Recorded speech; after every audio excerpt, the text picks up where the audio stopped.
કેમ છો મિત્રો? મજામાં ને? આજે આપણે જોઈશું ધોરણ 7 સત્ર 2 પ્રકરણ 8 છે સમય સંખ્યાઓ. ગલત સ્વાધ્યાયપોથી સોલ્યુશન જોઈશું સમય સંખ્યાઓ વિશેનું. તો ચાલો આપણે જોઈએ. પ્રશ્ન 1, પ્રત્યેક વિધાન સાચું બને એ રીતે ખાલી જગ્યા પૂરો. તો -2/3 એટલે કે 2/3 અને 10/15 -10/15 એ કિંમતની રીતે ખાલી જગ્યા સમય સંખ્યાઓ છે. તો મિત્રો અહીંયા દેખો, પહેલાં તો આ તો જે અતિસંક્ષિપ્ત સ્વરૂપ છે આનું પણ આપણે અતિસંક્ષિપ્ત સ્વરૂપ કરીએ તો અહીંયા છે 10/-15 એટલે કે 10ને આપણે 5 ભાગીએ 10/5 અને 15/5 તો 5 × 10 થશે એટલે અહીંયા 2 આવશે, 5 × 15 એટલે અહીંયા આવશે -3. તો અહીંયા છે -2/3 અને જવાબ અહીંયા કેટલો આવશે? 2/-3. એટલે કે આ બંને કેવા છે? અપૂર્ણાંકો સરખા છે. તો એ કિંમતની રીતે આ અપૂર્ણાંકો કેવા છે? સમાન. તો સમાન સમય સંખ્યાઓ છે. -2/-3 એ ખાલી જગ્યા સમય સંખ્યા છે. તો મિત્રો અહીંયા દેખો -2/3 છે. તો -2/3 તો એ ભાગાકારમાં છે, 2 અને 3 ભાગાકારમાં છે એટલે કે આ માઇનસ આપણે ઉડાડી શકીએ એટલે એનો જવાબ રહેશે 2/3. તો એ -2/-3 એ કેવી સંખ્યા છે? તો ધન સમય સંખ્યા. ધન સમય સંખ્યા છે. સંખ્યા રેખા ઉપર -3/4 એ શૂન્યની ખાલી જગ્યા બાજુએ છે. તો દેખો, તો માઇનસ રકમ હંમેશા શૂન્યની કઈ સાઈડે હશે? ડાબી સાઈડે હશે. તો અહીંયા જવાબ આવશે ડાબી.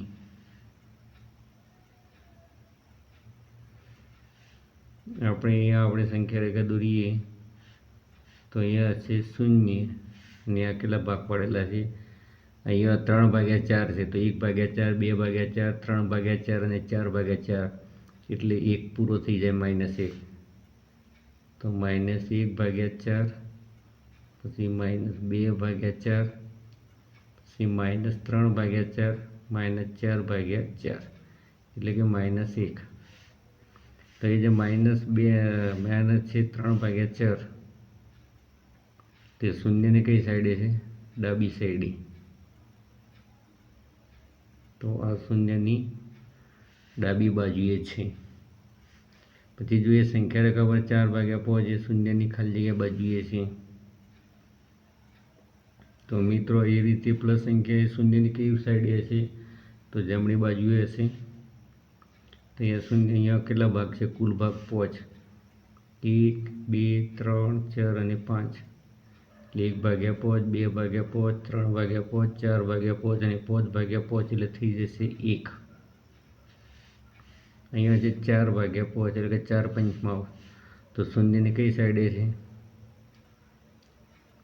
જમણી બાજુ છે. તો અહીંયા જવાબ આવશે જમણી.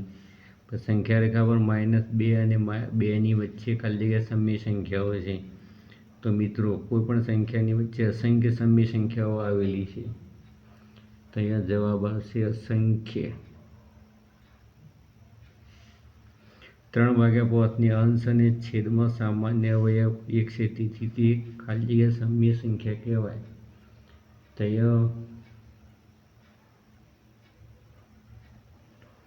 અંશ અને છેદમાં ફક્ત સામાન્ય અવયવ 1 જ છે.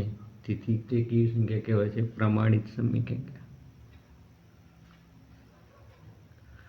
પ્રમાણિત સમય સંખ્યા કહીશું. હવે છે આગળનો દાખલો. તો -45/30નું પ્રમાણિત સ્વરૂપ ખાલી જગ્યા છે. તો અહીંયા -45/30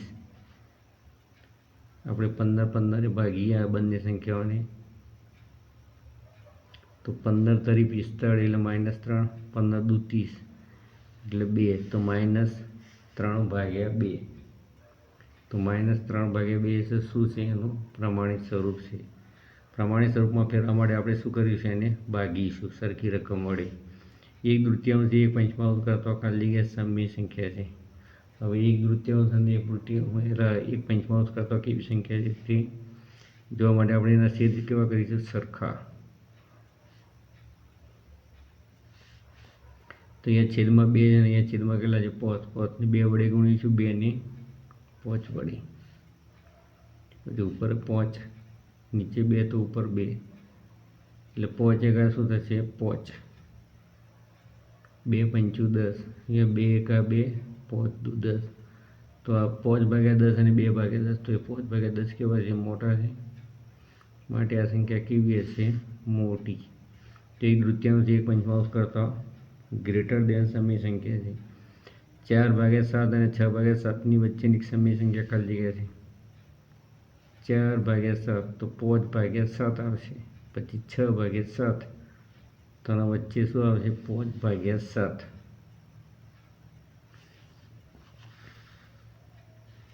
હવે જોઈએ 7/3 વત્તા -5/3 બરાબર ખાલી જગ્યા.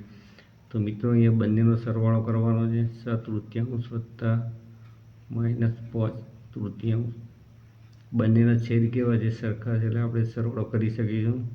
તો 7 વત્તા -5, 7માંથી 5 નીકળી જાય છે, એટલે વચ્ચે 2 અને મોટી સંખ્યા નિશાન લાગશે. મોટી સંખ્યા પ્લસ હશે, અહીંયા પ્લસ વધશે એટલે 2/3, એટલે કે 10માનો જવાબ આવશે 2/3. -7/5 અને -2/5નો સરવાળો ખાલી જગ્યા થાય.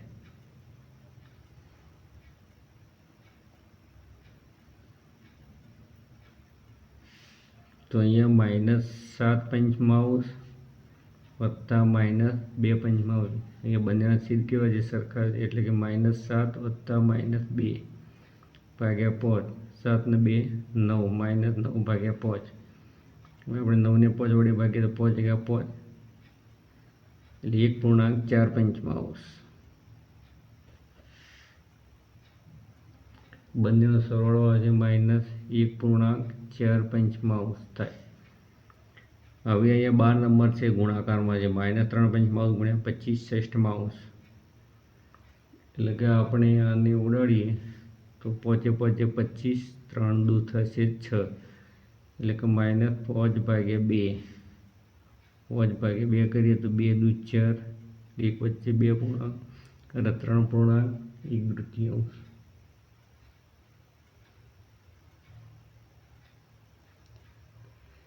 દાખલા નંબર છે 12. 2 દુ 4 થશે, 2 દુ 4 એટલે 2.1/3 -2.1/3. બીજી રીતે આપણે એની મિશ્રણમાં ફેરીએ તો 2-2.1/3 જવાબ મળશે. હવે 13 નંબર, તો -4/9. હવે આપણે ભાગાકારનો ગુણાકાર કરીએ તો નીચેની રકમ ઉપર લખાશે, ઉપરની રકમ નીચે. તો 3 તરી 9, 4 દુ 8, ઉપર કશું નથી એટલે 1, અને 3 દુ કેટલા છે? 6, તો -1/6. -3/4ની વિરોધી સંખ્યા ખાલી જગ્યા છે. તો મિત્રો દેખો, વિરોધી સંખ્યા શોધવા માટે આપણે શું કરવું પડશે? તો વિરોધી સંખ્યા શોધવા માટે આપણે અહીંયા માઇનસ સંખ્યા છે, તો એની વિરોધી સંખ્યા શું આવશે? પ્લસ. તો 3/4 એટલે કે 3/4 છે. -2/7ની વ્યસ્ત સંખ્યા ખાલી જગ્યા છે. તો વ્યસ્ત સંખ્યા એટલે કે માઇનસનું નિશાન હટાવવાનું નથી તમારે, પણ આ સંખ્યાને ઉલટી કરવાની છે. તો -2/7, -7/2, એટલે કે તેનું ઉલટું કર્યું. 7 નીચે હતા, ઉપર જતા રહ્યા, અને 2 ઉપર હતા, આવ્યા છેદમાં આવ્યા. તો આની વ્યસ્ત -2/7 એટલે કે 2/7ની વ્યસ્ત સંખ્યા -7/3 મળશે. તો મિત્રો પ્રશ્ન નંબર 1ની 1 થી 15 ખાલી જગ્યાઓ. હવે આપણે બીજા પાર્ટ્સની અંદર મળી જાય. પહેલા પાર્ટ્સની અંદર પ્રશ્ન 1નું સોલ્યુશન કર્યું છે, બીજા પાર્ટ્સની અંદર પ્રશ્ન 2નું સોલ્યુશન કરીશું. તો તમને અમારા વિડીયો ગમે તો લાઈક કરજો, કોમેન્ટ કરજો અને શેર કરજો, તેમજ ચેનલને સબસ્ક્રાઈબ કરવા માટે વિનંતી. Thank you so much.